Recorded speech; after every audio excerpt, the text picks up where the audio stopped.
U julu mjesecu 1995. godine, kada je Srebrenica pala, imao sam 16 godina. Ovo je bila baza UN-a, ovdje je ostala moja majka, sestre.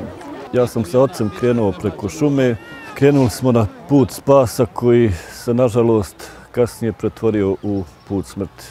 Ja sam čitavo to vrijeme bio u blizini svog oca, čak me nekad držao i za ruku kada smo prelazili pojedine dijelove terena. Kako je vrijeme odmicalo, rekao mi je: Emire, možda sam i pogriješio, možda si trebao otići sa majkom i sestrom. Bio sam iscrpljen, umoran i dremovan, stigao me san.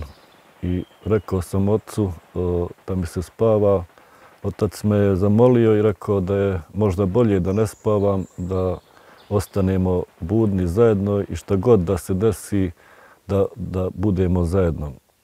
Ja sam legao u njegovo krilo uz obećanje da neću spavati i zagrlio me i to je zadnje ono čega se sjećam i probudio sam se negdje u popodnevnim satima sutradan, naslonjen uz jedno bukovo stablo. Pogledom sam tražio oca po šumi, međutim nije nikog bilo. Naišao sam pored jednog stabla gdje sam vidio očevu torbu i njegov peškir. I na neki kilometar, dva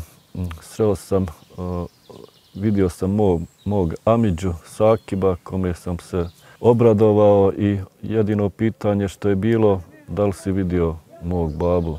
Odgovorio mi je da nije, isto me to pitao jer smo te večeri zajedno bili. Dobili smo poziv megafonom od srpskih vojnika da se predamo. Tad nam se obratio komandant te specijalne jedinice vojske Republike Srpske. U jednom trenutku je rekao: vidim da među zarobljenih ima i dječaka, pustit ću par. Tad sam potrčao i nekako imao sam sreću da stignem taj zadnji autobus.